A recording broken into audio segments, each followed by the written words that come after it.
Welcome to Paranormal Nightshift, your home for all things that go bump in the dark and your fan stories told here.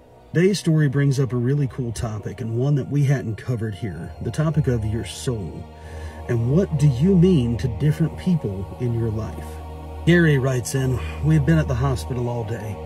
My wife's grandmother was fading in and out and there wasn't a lot of time left. Everyone was exhausted. Family had been coming all day long. My wife was exhausted, and my mother-in-law, I knew, was going through everything. I finally told them, look, nothing's going to happen right now. You guys, please, go downstairs, get a cup of coffee, take a break. She's not going anywhere. I'll sit here with her. Nurses and the doctors all said the same thing. Nothing's going to happen right now. You need to go take a break. Just relax a little bit. I volunteered to sit with her because she was asleep.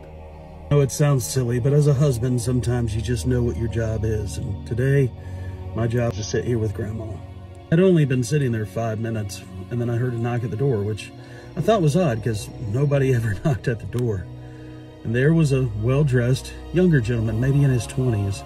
He asked if he could come in and see Lily. Lily rose her head up from the pillow. Is that Edgar? Hello, Edgar. It's good to see you. Do you mind if we take a minute, please? I walked out into the hallway and sat for a little bit. The two of them must have known each other, and he was in there for a couple minutes and talked. Edgar popped his head out the door and said, it's going to take me a couple minutes, son. Why don't you go get yourself a cup of coffee? Oh, okay. Yeah, sure. Why not? I thought it was weird that he was calling me son because I was clearly older than he was. I met my wife and mother-in-law at the elevator. They were confused that I was walking that way. Who's with Grandma? Edgar is. They needed a couple minutes. Edgar? Who's Edgar?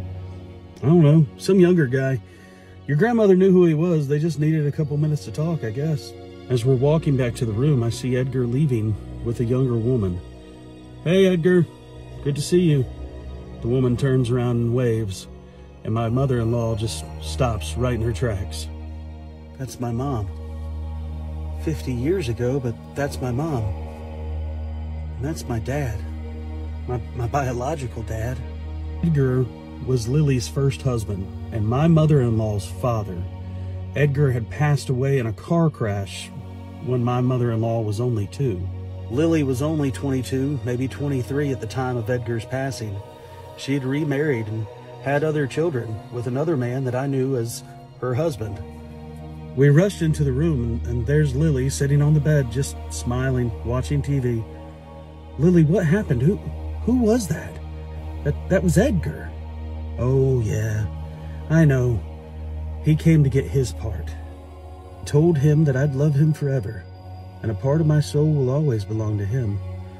With me going, he gets his part in heaven.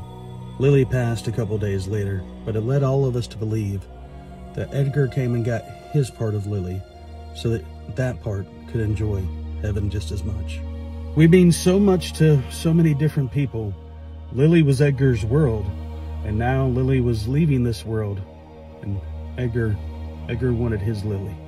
This story really made me smile and gives me different thoughts for different families and things like that. Tell me in the comments what you think, and thank you for watching Paranormal Nightshift.